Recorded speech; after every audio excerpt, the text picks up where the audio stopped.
Yohanes 13 ayat 1 sampai dengan ayatnya yang ke-20.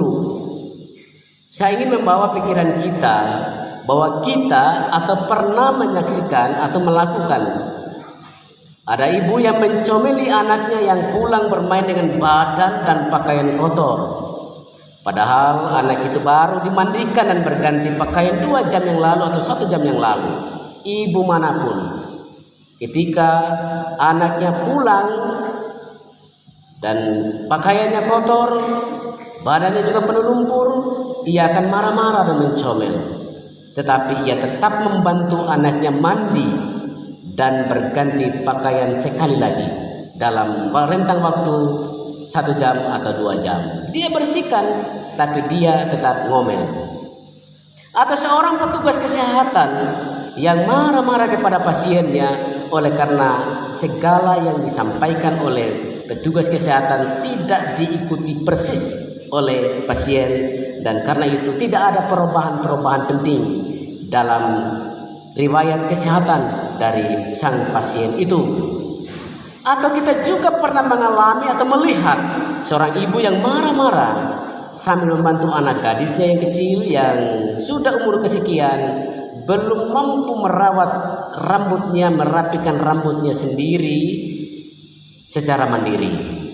Atau kita mungkin juga pernah mengalami atau menyaksikan ada istri yang mencemili suaminya setelah pulang dari suatu pertemuan dan terlihat bajunya berlubang-lubang karena kena api rokok, atau kemejanya berlubang-lubang karena kena api rokok dan merah-merah kena air siripinang. Saya kira ini adalah pengalaman kita semua, baik mengalaminya ataupun tidak.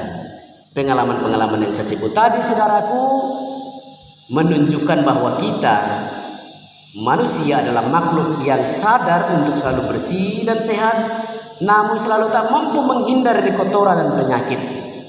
Bahwa manusia itu sadar akan pentingnya membersihkan diri, namun tahu juga bahwa orang yang membersihkan diri selalu kotor lagi. Bahwa manusia sadar untuk selalu menghindari semua yang kotor, namun selalu terkena percikan kotoran. Dan bahwa manusia itu selalu berada dalam situasi dan kondisi seperti itu. Bacaan kita pagi ini berkisah tentang Yesus membasuh kaki para murid.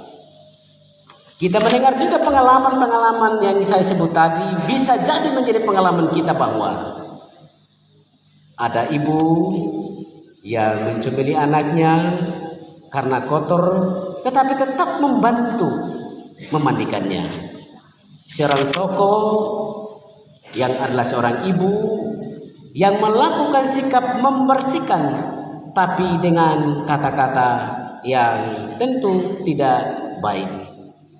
Atau seorang istri yang mencemeli suaminya sambil mencuci kemejanya dan sambil menyetrika celana sang suami oleh karena ada lubang rokok, bekas api rokok dan atau ludah siripinang. Kita dengarkan tadi. Ada hal yang berbeda pada satu tokoh dalam bacaan kita Yohanes pasal 13. Tokoh ini dalam bacaan kita membersihkan kotoran para muridnya dengan membasuh mereka tanpa marah sedikit pun, tanpa comel sedikit pun. Itulah Yesus, Tuhan yang memanggil kita, melayani kita, dan mengabdi kita untuk pertobatan kita yang sempurna.